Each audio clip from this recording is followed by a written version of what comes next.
অমুসলিম দেশে স্থায়ীভাবে বসবাস করার অমুসলিম দেশে মুসলিম ব্যবস্থা। দেশ ছেড়ে এসে স্থায়ী বসবাসে নিয়ত রাখিয়েন না। এতে আপনার আগামী প্রজন্ম সম্পর্কে বড় ঝুঁকি রয়েছে।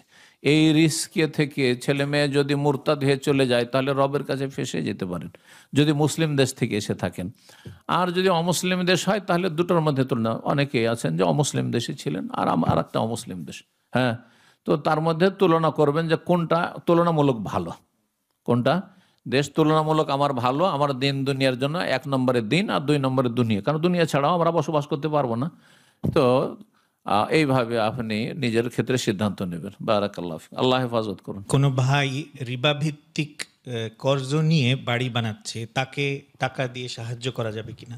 গতকালকে প্রশ্ন ছিল, গতকালকের মেলনের প্রশ্ন ছিল, যদি কেউ রেবা ভিত্তি, আপনি বলছেন যে রেবা মানে সুদ, সুদ হালাল না হারাম?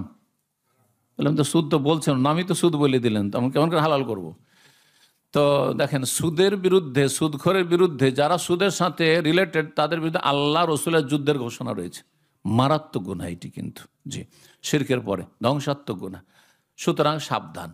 তো যাই হোক, এখানকার ওলামারা যদি ইসলামী শরিয়ায় কোনো রাস্তা থাকে সেটা আলাদা কথা, কিস্তিতে কেনার, কিন্তু এই নয় যে সুদের ওপর আপনি কাজ করবেন আর তাতে আবার সহযোগিতা। নেকির কাজে সহযোগিতা করতে হবে না গুনার কাজে? নেকির কাজে। তো সুদটা কি নেকির কাজ? তো সুদের ওপর কেউ বাড়ি কিনবে, সেই ক্ষেত্রে সহযোগিতা করলে আপনি গুনার কাজে সহযোগিতা করলেন। আল্লাহ বলছেন ওয়ালা তাআওয়ানু আলাল ইসমি ওয়াল উদওয়ান, গুনার কাজে আর সীমা লঙ্ঘনে তোমরা কেউ কারো সাহায্য করিও না, আল্লাহ সূরা মায়েদায় বলছেন। জি।